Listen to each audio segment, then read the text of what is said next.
allow your past, don't allow your past rob your joy. Don't allow your past rob your joy.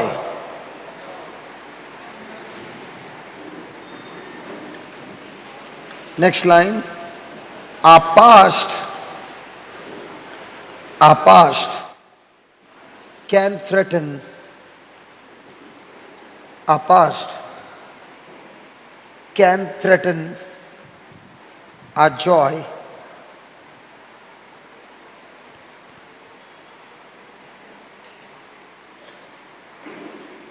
if we allow it. If we allow it.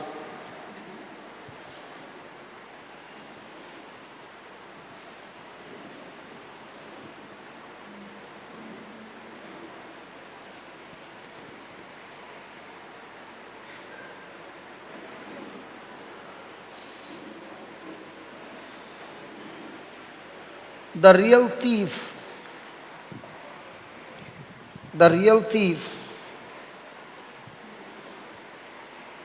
behind our circumstances,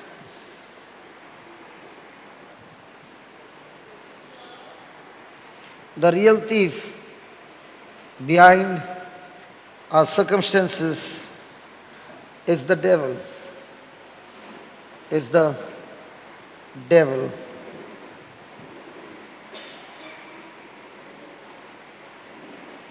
Satan is the joy stealer.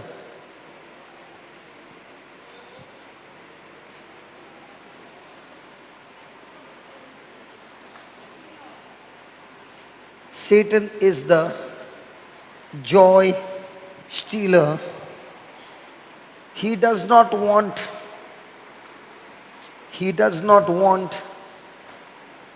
the world. He does not want the world to know that. He does not want the world to know that Christians possess a joy. Christians possess a joy that no one else has claim to it, that no one else has claim to it. So, in an attempt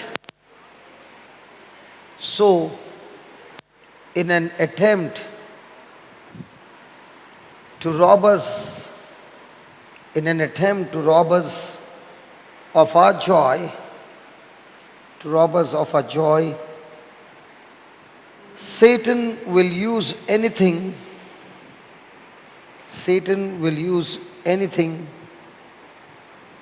in his power. Satan will use anything in his power, including our past.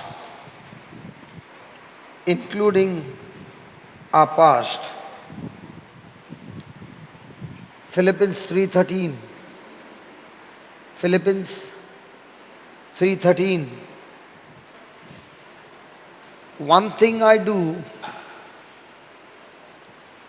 One thing I do is forget the past. One thing I do is forget the past and press on to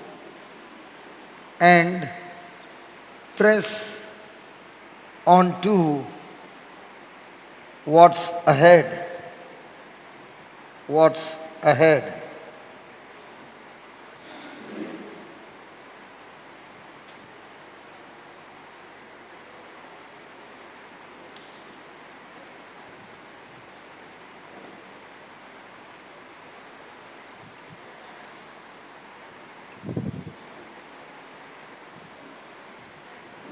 we must read, we must read where Paul said, we must read, read, R-E-A-D, read. We must read where Paul said, he was once a blasphemer, blasphemer.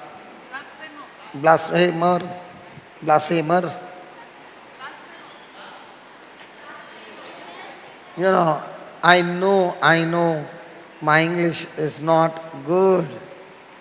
But thank God, when I speak in English, demons obey, sickness obey, they don't argue, they leave.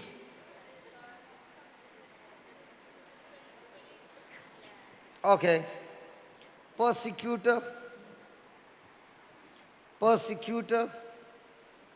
and violent man.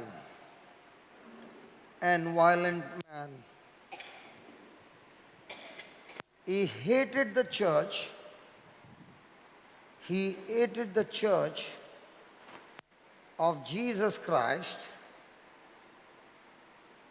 He hated the church of Jesus Christ with a passion,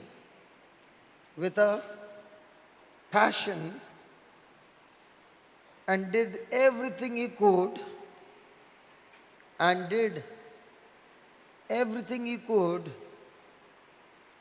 to destroy it,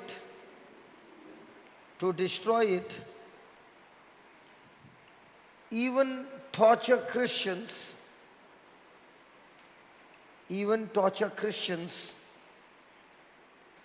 forcing them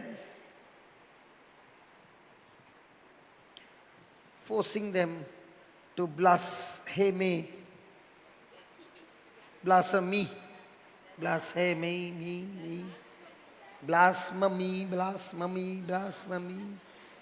Now what I'm speaking is also blasphemy. Praise God. Okay. Just whatever. Okay, I'll give you the spelling. BLASBHEME.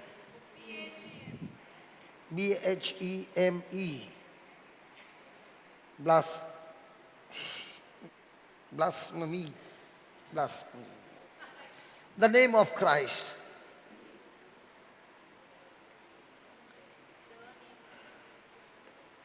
Now next line is very important. Now these were the things that Paul did wrong.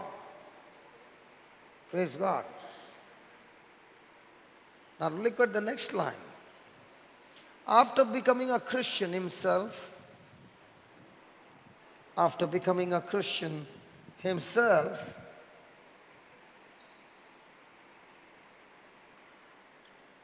Paul could have allowed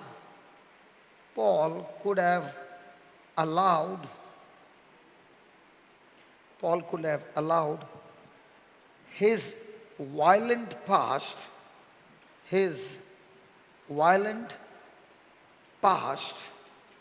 to rob his joy. But instead, he knew that by the grace of God, his past was forgiven.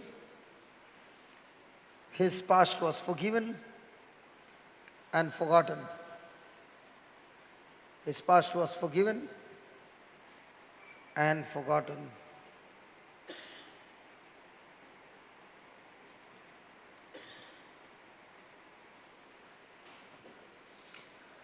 So, hold on. So in our lives, are there some things that we did that we even today experience extreme guilt? And there are times when that guilt can put a pressure on you that you would like to see to it those things would change. But can anybody change your past? Hello? Can anybody change your past? But can God use your past and turn it into a glorious testimony? So just because some things happened bad in your past, now looking at that past, in your mind, you begin to alter things, you want to change those things and get into more and more hurts. Now how many of you want to experience that even though your past was bad, and yet you want to experience supernatural, God kind of manifestation in your life? Everybody, everybody. But there are certain conditions there. When we go to Isaiah 43 verse 18,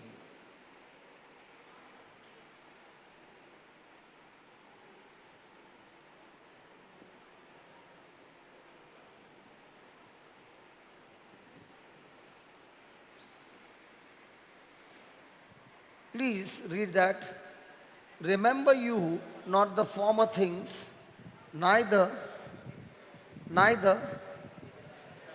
The word consider is extremely important. The word consider means to ponder, means to fill your mind with something.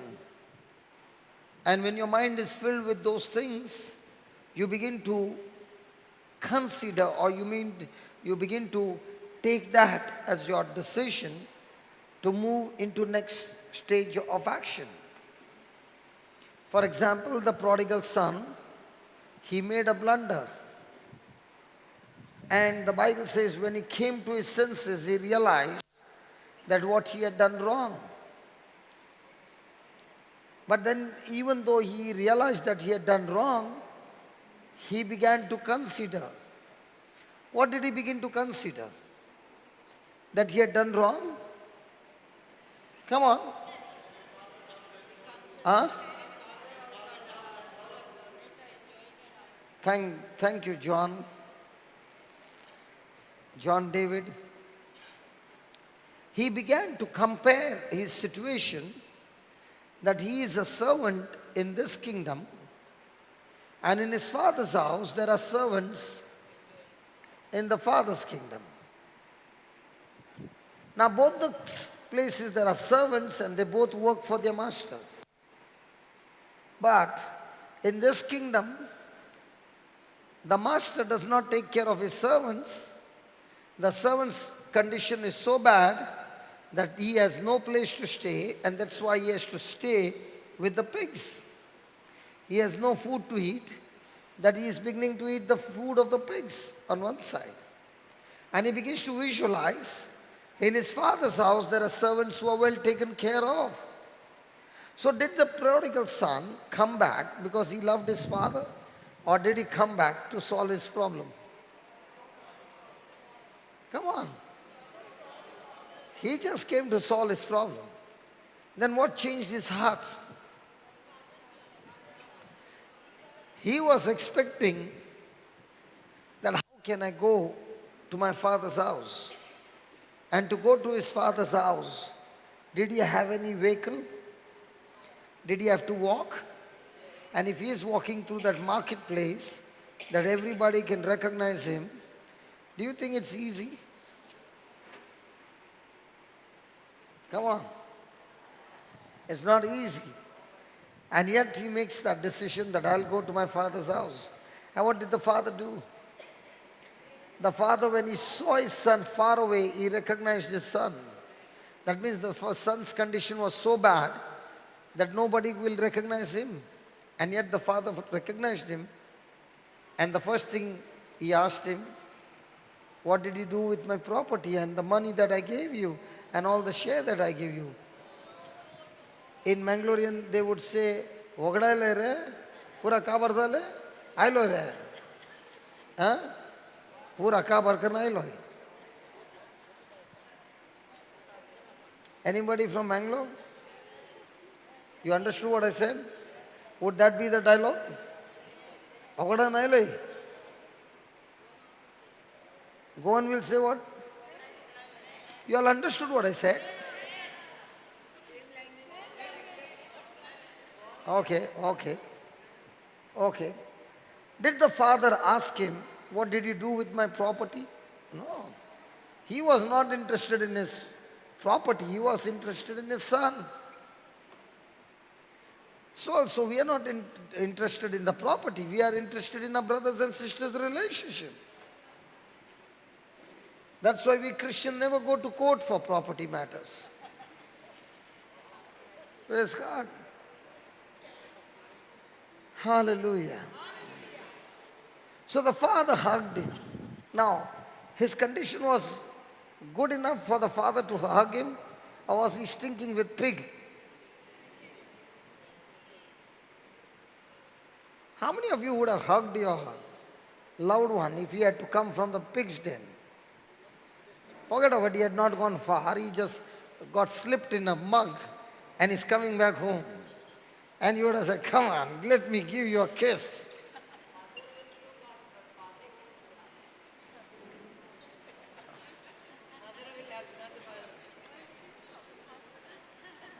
What did he say? Father will say that. And mother will say what?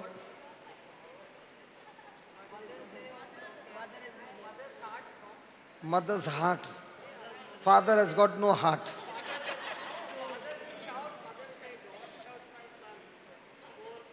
Poor son, because mother only is saying poor son, the son is now making mother poor and poor by making her life miserable. The father is saying, this fellow will only change if I put some pressure on him. Because the father knows how much it takes to earn the money. For example, you see now, Juliet. This lady always wants iPhone 7, iPhone 8. But the baby, the daughter who is a youth, will always say, Mom, I want that Nokia, that patla charger, needle wala. No camera, no problem, Mom, but that small one, no easy to keep in the pocket. And the mother all the time. And if the mother doesn't buy that Nokia, praise the Lord. Hallelujah. Thank you, Jesus. What did she do? Hello? What did she do? Why the switch was not on before? The switch was on. But I've been given a boundary. If I cross that boundary, then the speaker will make such a big sound that it will trip. And once it trips, then we can all pray to God that the sound system is not working, and one day the sound system will start working. What is God saying? Don't fast and pray, men. Go and put the switch on. And see that you don't cross that border again. Because every time you cross the border, you will trip. Ask your neighbor, how is your switch? Tripped or on?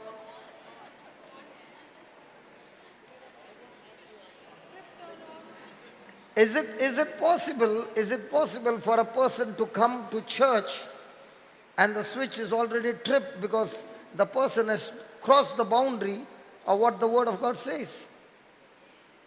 And let me tell you, this switch tripper takes place when a person is all alone. Mostly the switch tripper doesn't take place when you are in public.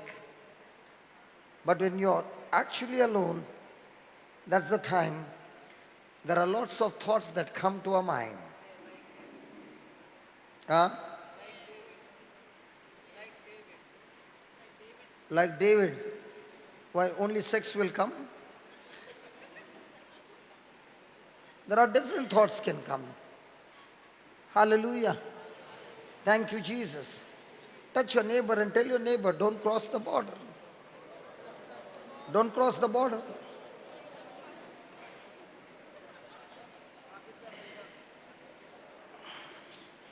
We can give a lot of comments, but when the person has crossed the border and the switch is not restored or the switch is not on, the person's life is still miserable, because the only way you can put the switch on is repentance.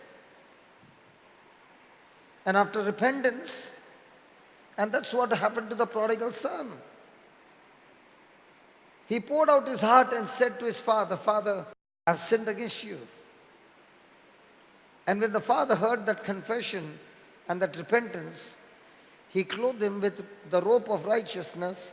He gave him an authority ring, put sandals on his feet, and cut a fatted calf. Hallelujah. And he had a big party. Let's say, today is a party and you're all invited. And I'm the prodigal son who has come back home. And my father has called you all for the party. Now what will one neighbor tell the other one? Hey, I heard, man, his son came after 2 years. What has he become? Doctor? No, Ray, I think he became an engineer. Or the other one is saying, no, I think he became a big businessman, Ray. That's why the father is giving a party. And then one fellow says, what, you all are talking, man, this? He was with the prostitute, finished all his father's money, and this father is giving a party. Will it not become a talk in the town? Hey, when does the father declare a party? When the son has done something good, or the son has done something bad? Come on, you as parents, come on, will you give a party when your son comes home totally lost? Then why is this father giving? Hey. Because he is the only son. Very good. Good. I lost the party because in my father's house, we are 2 sons. If only I was a single son. Huh? Because he got his son back. Because when he said that he wants to go to that country, could the father stop him? Oh yeah, he could have stopped him. But in that, would there be an argument? Yes. And in that argument, do you think the son would have stopped? He would have gone otherwise also. Because the desire was so strong. He wouldn't have stopped for his dad. He would have gone. So the dad knows that the decision that he has taken will surely get him into a mess. How many of you believe if you put salt in the coffee and do 40 days of fasting and praying, the coffee one day will become sweet? Praise God. Hallelujah. Hallelujah.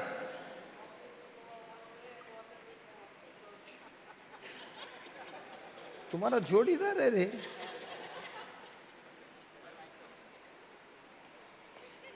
साथ में है तुम लोग?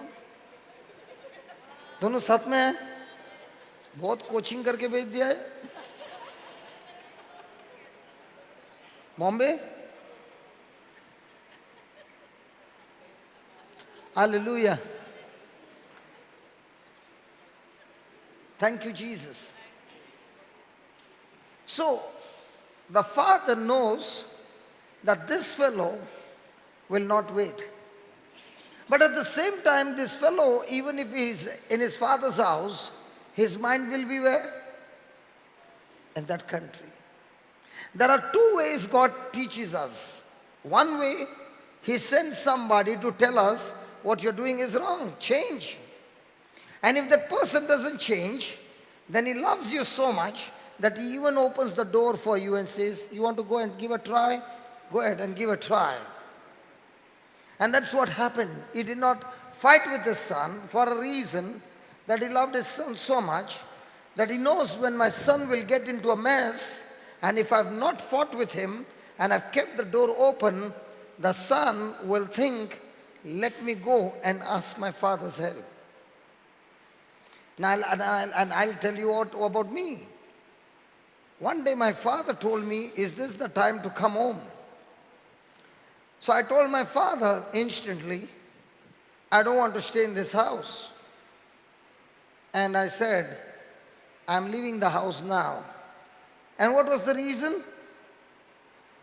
Because he asked me, is this the time to come home? He did not expect that. And the next day I was gone. Do you think it would have hurt him? Yes. Did he argue with me? No. Now, when I fought, while going, I even said to my dad, what you earn in 1 month, I earn in 1 day. Will that hurt him? Come on. So was I filled with pride? Now, did my father argue? No. He knows, he is an experienced man, that this fellow who is filled up with pride will surely fall. But if I fight with him, I will shut the door. So he never fought, neither did he say anything. It was just a few months later on, I lost everything.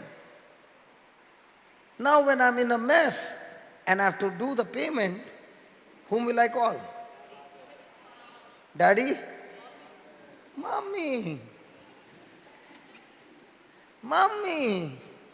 I called up my mom and I said, I'm in a mess. And mom said, it's okay, I'll talk to dad.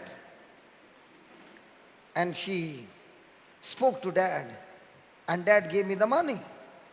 And what hurt me was that when dad came to give me the money, he did not ask me a single sentence. He did not ask me anything. Neither he said, hey, weren't you the one who said that you earn in 1 day, I earn in a month? He did not say anything. He just gave me the money and he said, is this enough? Will this get you out? And I said, yeah. And after he went, those words hurt me. I began to cry. That's why for me, about the Heavenly Father is that I was a black sheep in the house. And my father and mother had a terrible time. And in spite of the terrible time, they never gave up on me. Praise God. And if they did not give up on me, even they were imperfect, and they always came to help me when I got into a mess, for me, how much more will my Heavenly Father, who loves me unconditionally and is perfect, He will always, always show up in the time of trial and trouble. If only I can trust Him the way I trusted that my mom would surely talk to my dad and get me out of this mess.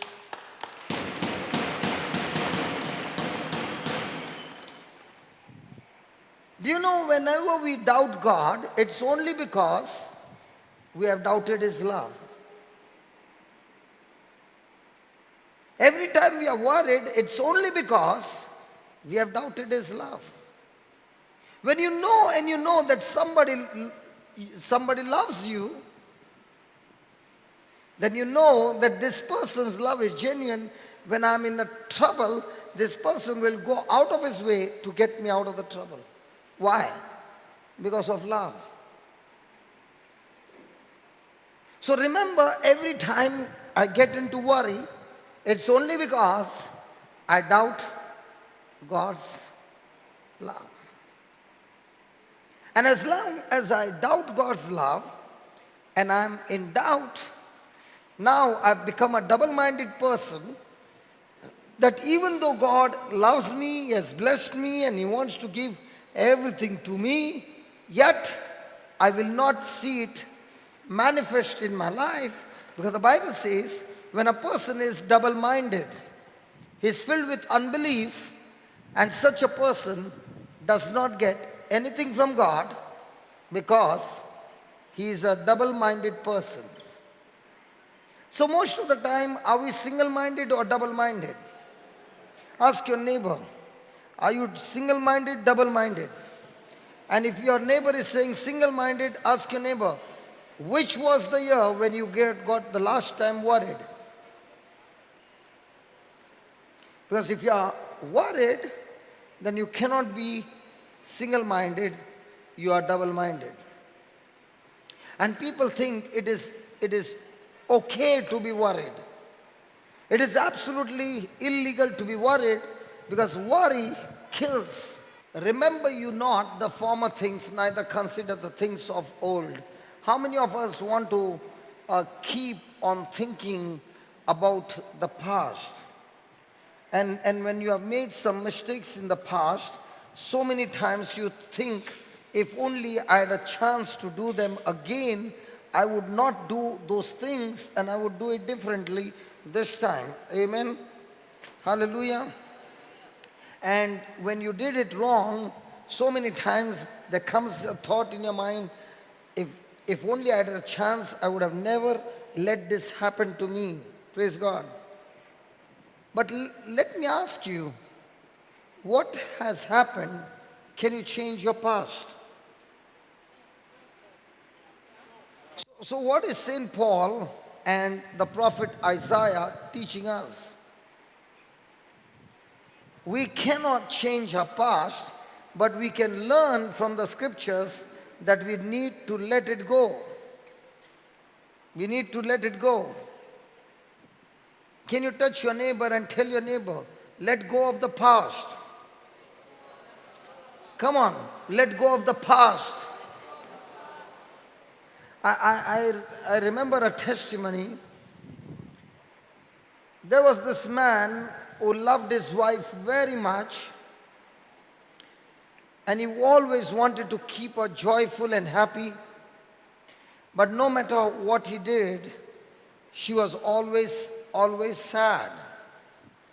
And she had one word that she would say all the time: God will never ever forgive me for what I did in my life.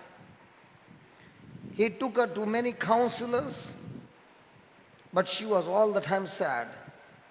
The husband loved her. He tried his best to do everything possible, but she still continued to live in the past. So one day, he took her to another counselor, and the counselor asked the husband, can I talk to her privately? And he said, okay. So he began to talk to her, and he said, listen, before we talk, I want you to use your imagination, and I and you can go into a beautiful experience that will help you. So he said, come on, let's think you and I are taking a walk in the evening. The sun is about to go to set. It's beautiful evening, the birds are singing, the atmosphere is good, and we are at the banks of the river, and there the river water is flowing. Praise God. Now, I'm going to pick up a stone and I want you to watch. So he picks up a stone and throws it into the water. And he says, what happened? And she said, I just saw a splash and the stone went in. Okay. So then he said to her, the stone that I threw just now is like the level or the weight of my sin that I'd committed in the past, and I took it and I threw it into the river. And then he said, your sins are greater than mine, and therefore you cannot pick up a small stone, so let me help you, let's pick up a big stone. So both of them got together, and he said, come on, let's pick up this stone. And now let us throw this stone into the river. 1, 2, 3. And they threw the stone. And he said, what did you see? A big splash. The water that was calm has all become disturbed. Thank you. Then he asked her, can you see that stone of yours? She said, no. Can you see the stone of mine? She said, no. And then he said to her, that's exactly what God wants to tell you, that He does not want you to remember your sin anymore of your past.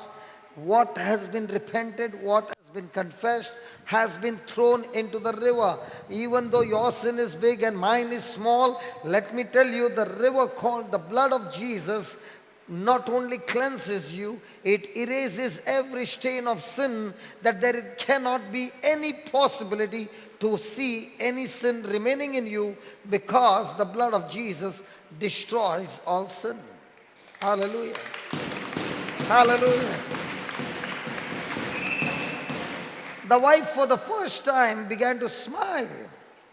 And when the husband walked in, she went and hugged him. She began to kiss him. And she was so much filled with love. And she said, darling, I love you, and this and that. And the husband was surprised. I'd taken her to so many services and nothing happened. The truth will set you free. Amen. And there are many who are sitting here who had something that has happened in their past, extremely painful, extremely miserable, and many a times you are not the cause of it, but somebody came into your life and made a mess in your life. And the devil all the time brings you to that situation and gives you the guilt that you find yourself extremely unclean, extremely miserable, and you are being tortured over and over again. And this evening, tonight, the Lord is saying to each one of us, do not remember the former things, neither consider the things of old. Why? Just give that verse 19. 19. Just give me 18. Can you just break that word, remember? Remember. What is remember? When I keep thinking of my past, whether that's that painful situation, that painful situation now becomes the member of my life, becomes the member of my mind, of my body. And now when I'm going on recalling it again and again and thinking on it, it is again and again becoming a remember. And when it is becoming a remember, the intensity of that painful memory becomes extreme and causes extreme damage in our body. Our mind was created for love. God created man only for love. And the purpose of man was to receive love from God. And what love he has received, he is supposed to distribute that love among all creation. So this mind is designed to operate in love. And when the mind is operating in God kind of love, everything in our system works extremely healthy. But the same person now, instead of operating in love, is filled with strife and bitterness. This mind is not designed by God for man to carry his cares. That's why the Bible says, cast all your cares unto God, unto Jesus, for he cares for you. Because any person seated here begins to carry cares instead of carrying his word or his love, then that person with his own choice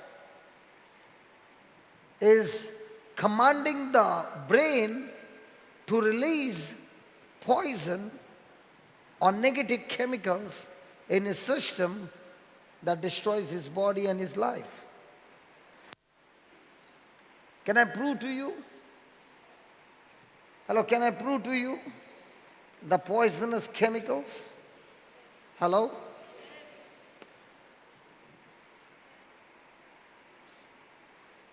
How many of you love the sorpatel? The Goan sorpatel. Okay, those who are from outside, how many of you love the chicken?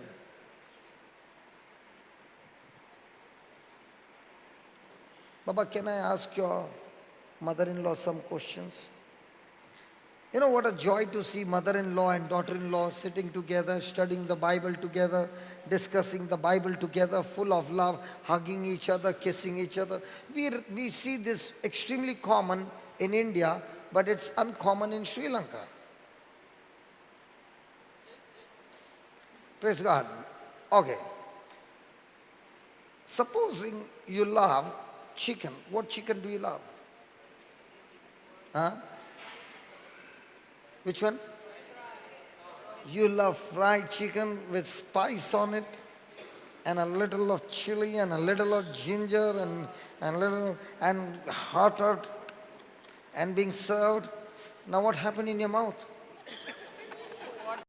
All this time, I was always reacting. For example, I did like this to you. Now what will you do?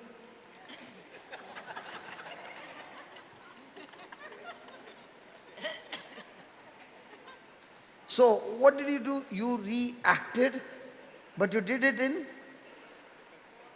much more capacity. So just put that 1 Peter 3:9. This is my favorite scripture. I love this scripture. And this scripture has really, really blessed me. 1 Peter 3:9. Not rendering or repaying evil for evil, Sally, or railing for railing, but on the contrary, blessing, knowing that you are thereunto called, that you should inherit a blessing. Are there any Christians here? Valerie? See, I just called you, you already made so many faces. Okay. Now when a person is calling himself a Christian, that means he is saying, I shall be hated by this world. Because 1 John chapter 3 verse 13. 1 John chapter 3 verse 13. Marvel not, my brethren, if the world... So the world is supposed to do what? So if the world is hating you, you should be surprised. If the world is not hating you, then you got to be amazed. How come nobody hates me?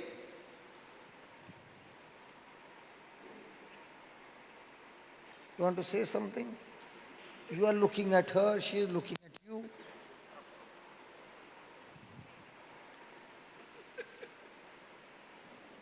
So is the world supposed to hate us?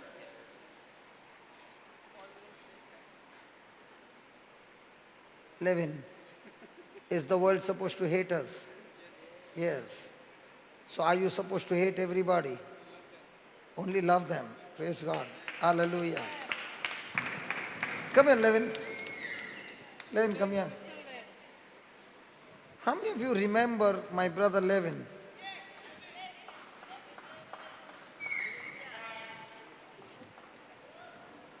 When Levin came here to this center, it was a growth retreat going on, and his sister brought him from Hubli in an ambulance with high dose of medicine given because he had turned into like an animal. And They brought him here because somebody told him, if you take your brother to this center, things will change for him. He was uncontrollable. He knew nothing. And he was talking rubbish. And all that he was doing was,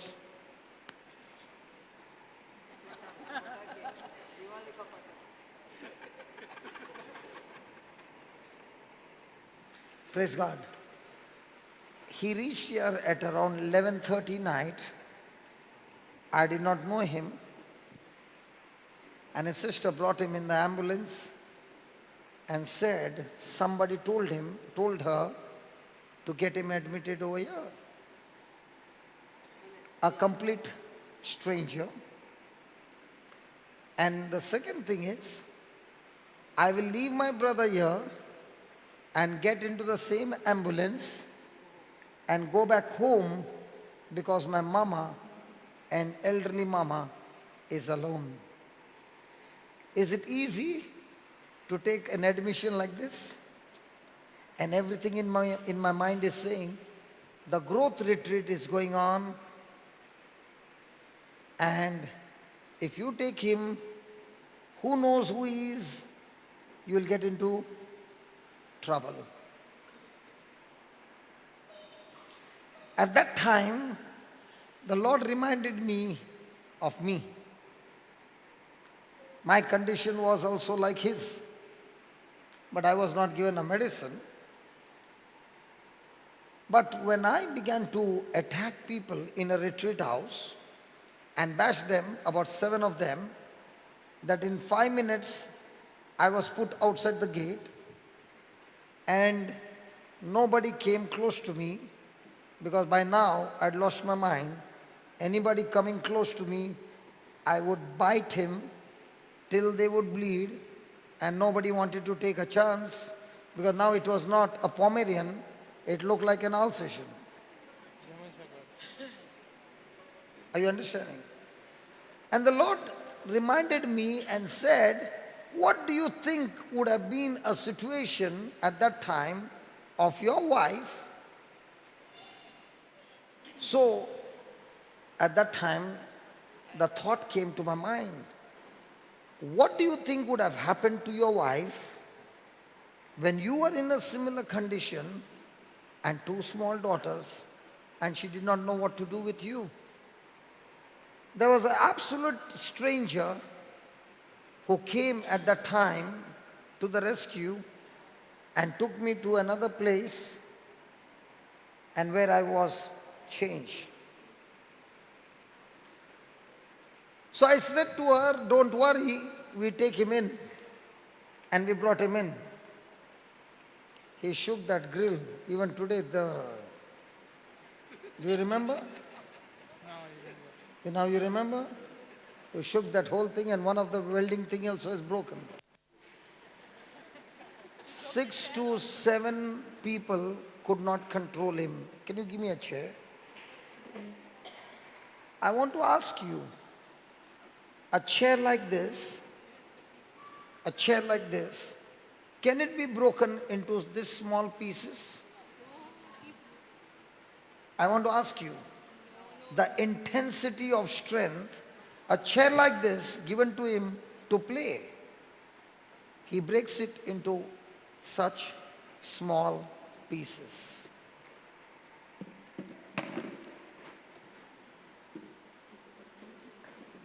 And when I keep him here, the retreat is going on, the words not found in the dictionary are coming out, and we are praying in tongues. He is speaking. And I remember that night, he is gone violent because by now he is back out of that drug, the medicine that was given. And the sister says, if he doesn't sleep, give him a sleeping pills. Now I don't know who he is, what he is taking, anything. And she is a nurse. So I say, okay. And she gives the medicine. I give him 2. This fellow is more stronger. I thought we gave him the wrong medicine. Half an hour has gone, we are waiting for him to sleep. He doesn't sleep. So I give him 2 more. And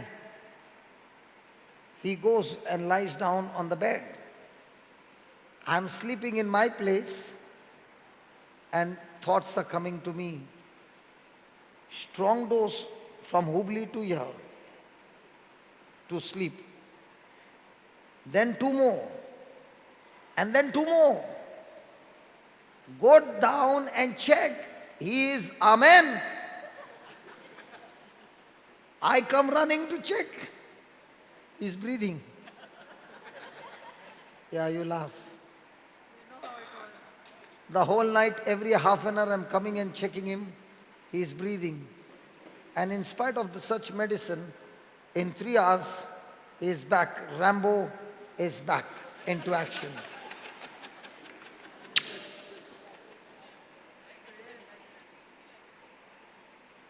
He works in UK for a company called Honda, and he had come to Goa on a holiday. God only knows what drug he took that night, went with his friends and came back complete insane. So he has been with us and extremely good boy, extremely helpful, and now he begins to remember all that he had forgotten. He remembers things, and what a joy for us is that it is the Word of God that changed his life. Amen. And under doctor's prescription, he's still on medicine, but now extremely mild. But this is our dream, that one day Levin will be living a long, healthy, anointed life without medicines. Yeah?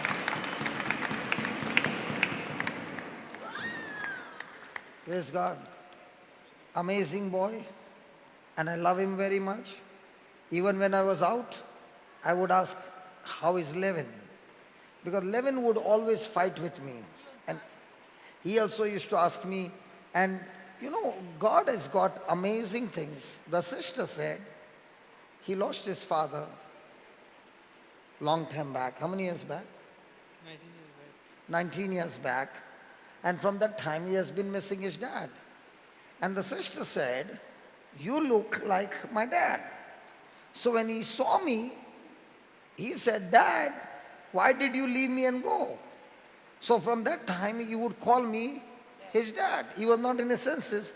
But when I would tell him anything, I'm your dad, come on, talk to me, now please sit down there. And he would be always obedient. Praise God. Hallelujah. And now, Levin is wonderful. So please pray that Levin goes and lives a good, victorious life. And the best part, he always keeps telling me, I want to be a preacher like you. Yeah? Levin? Praise God. Go sit down.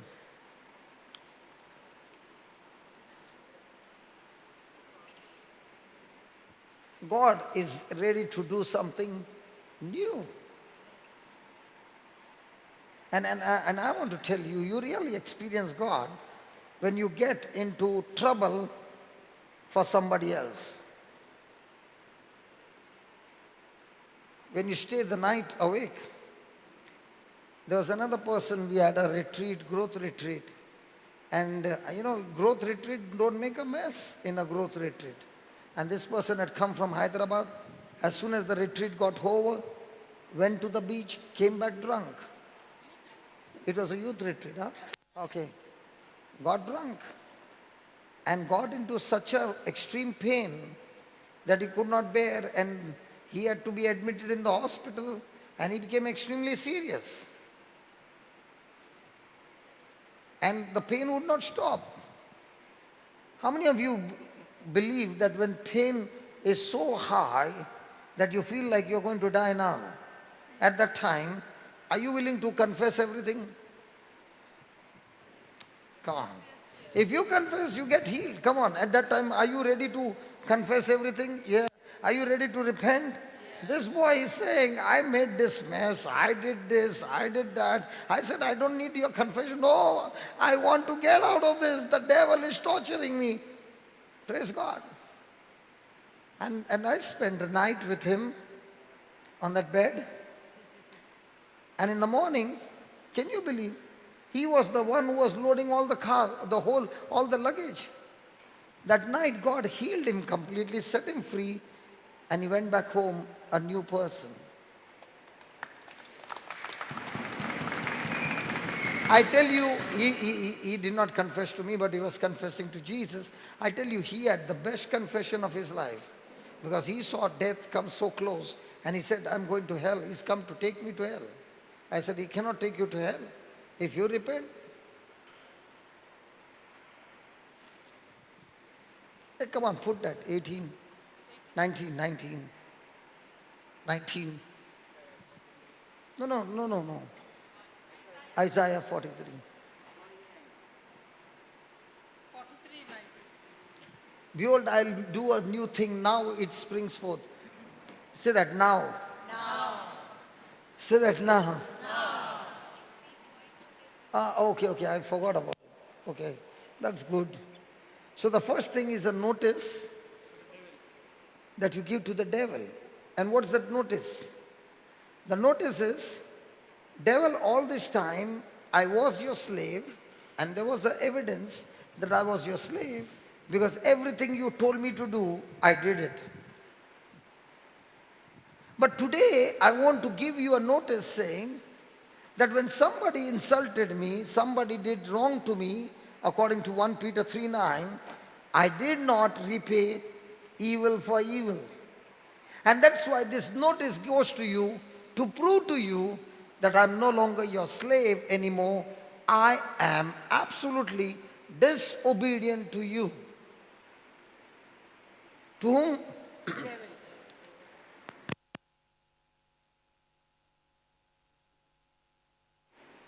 The second notice is to God. Saying that, God, you love me and you did so much for me.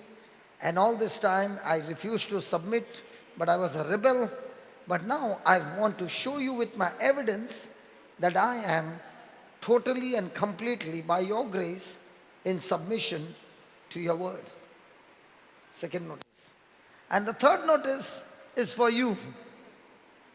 Just put that, 1 Peter 3:9.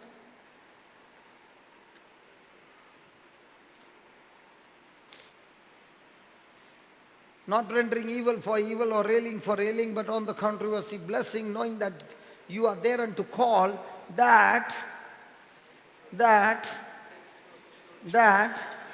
you should